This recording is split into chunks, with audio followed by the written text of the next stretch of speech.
bananas at the top of the ladder. And whenever a monkey would go out to try to get the bananas, they'd spray it with water with a hose.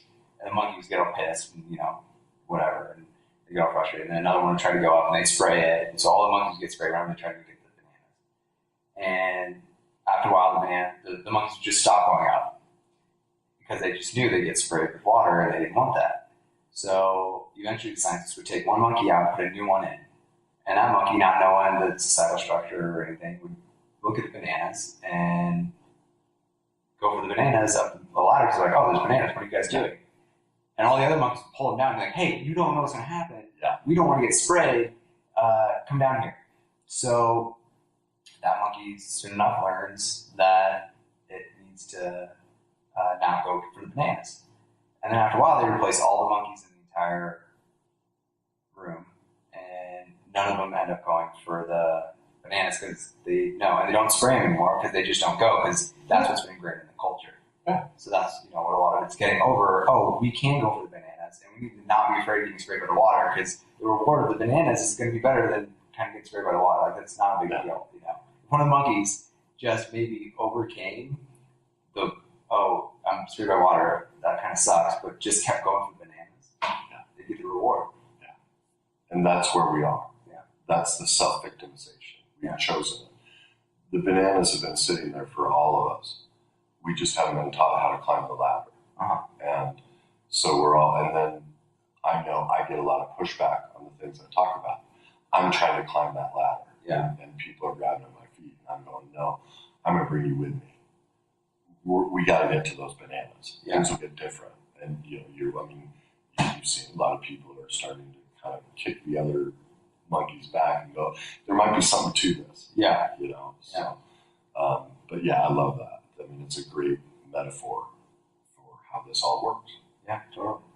And what could be what are some of the long-term impacts that could happen from implementing something like this? Like, how could we see people engaging differently? What could an ideal society be like? Once, let's say, we're 8 generations in, and people are parenting better, people are feeling better, have this really implemented, and they're able to, internalize all this information and feel better with their emotions. Everyone's emotionally intelligent.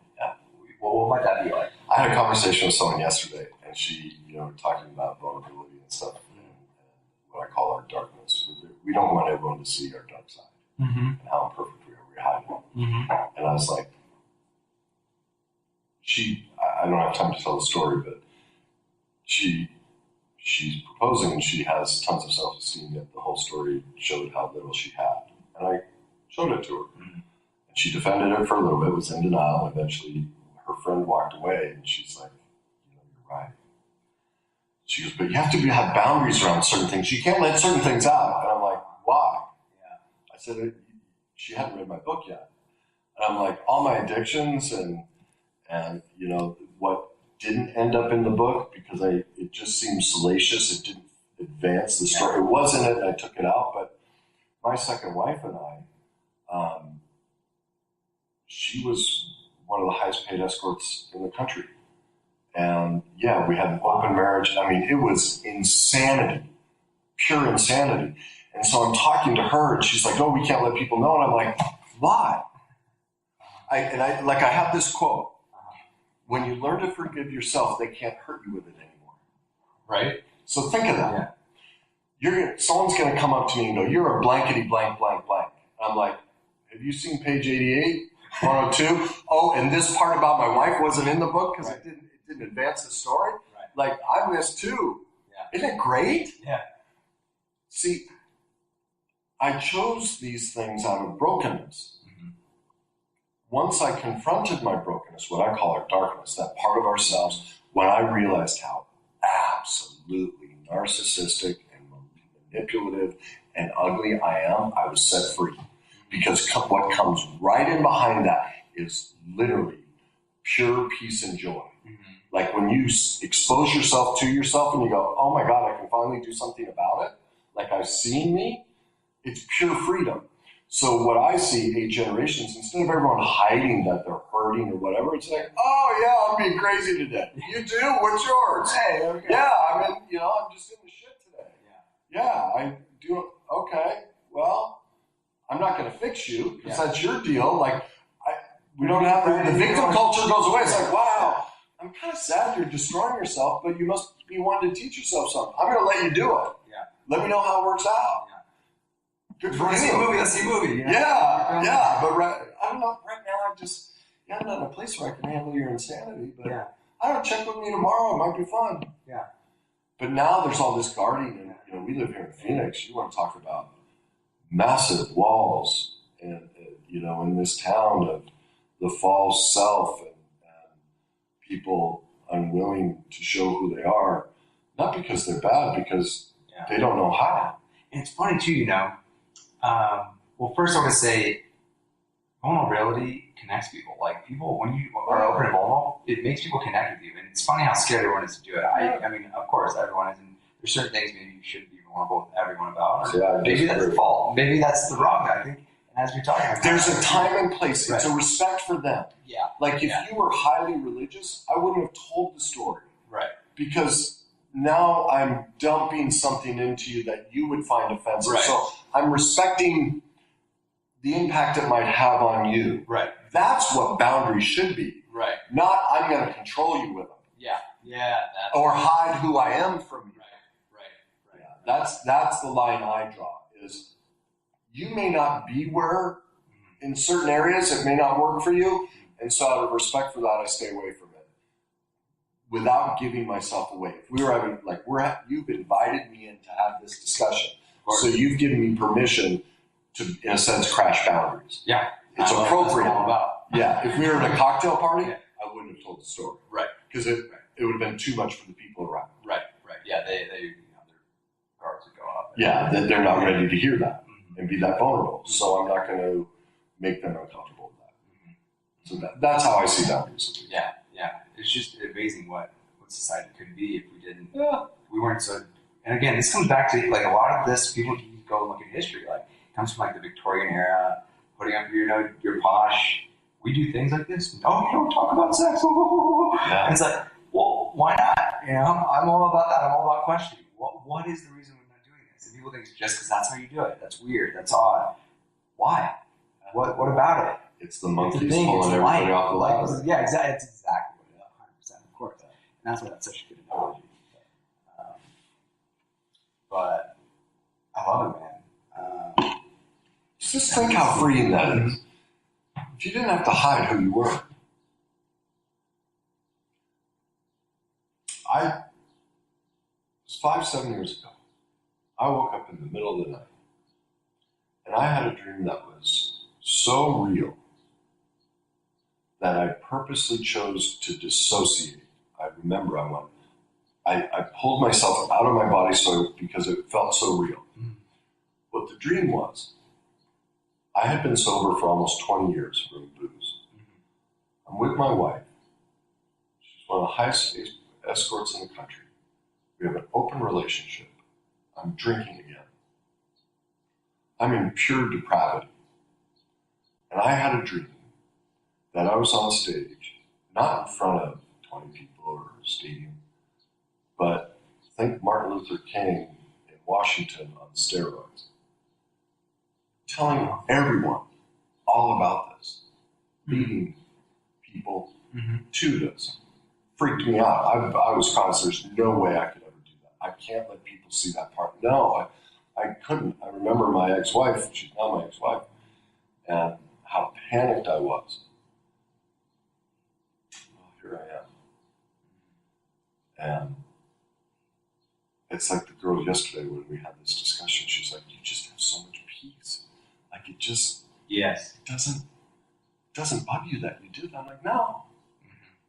It doesn't mean I don't hurt or, I still, but I'm like, so I'm a train wreck. Isn't that great? Yeah, right. It's kind of a fun train. Like, we like to watch those. Well, I'm a great reality TV show. It's fun to watch.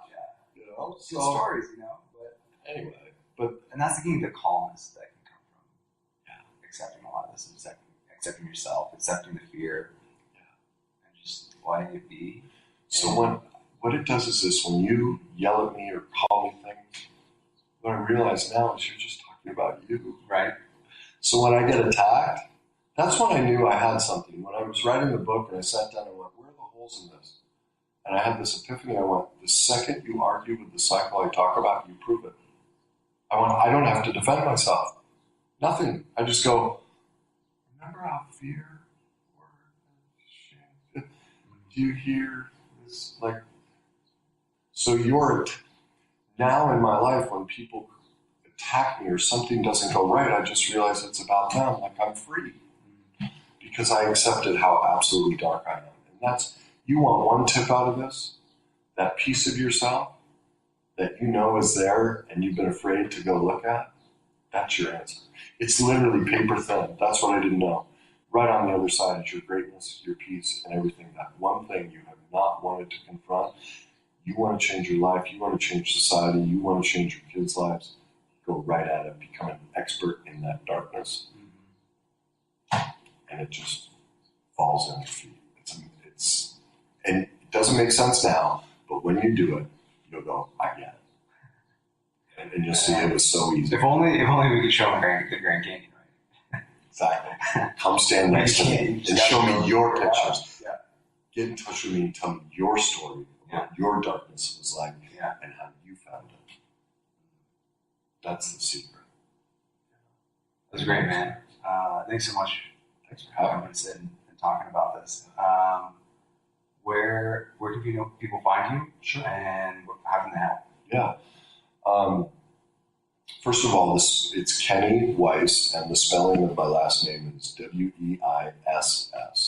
So I have a YouTube channel, obviously Facebook, LinkedIn. Instagram is different. Coach Kenny Wiess was taken, so it's Kenny Wiess Coach is on Instagram. Let's see, I have my podcast, which is on now, it's actually now on iHeartRadio, the Spreaker Network. And I do it, simulcast it live on Facebook every Monday morning, 9 a.m. Phoenix time. And the name of that show is Your Journey to Success, which is the same name as my book, Your Journey to Success. My website is www.coachkennyweiss.com. From there, all my contact info, email, phone, just call me. As far as if you need help, just reach out if I can help you. And, I love how you said that. But I'm curious how they can help you. I think I think they how they can help themselves me and help you. spread the message. Spread the message. Yeah, because the stuff I talk about is stuff nobody wants to talk about. Yeah. And so how you could help me is when you see the stuff I post, share it. Let other people know it's out there, because it saves your life. It saved mine. And it saved. I've yet to find somebody, I don't care if it's a coach, a speaker, a psychologist, a book. I haven't found one yet that goes where I go and gives you an answer like I give you. And spread that message so other people can get out of it.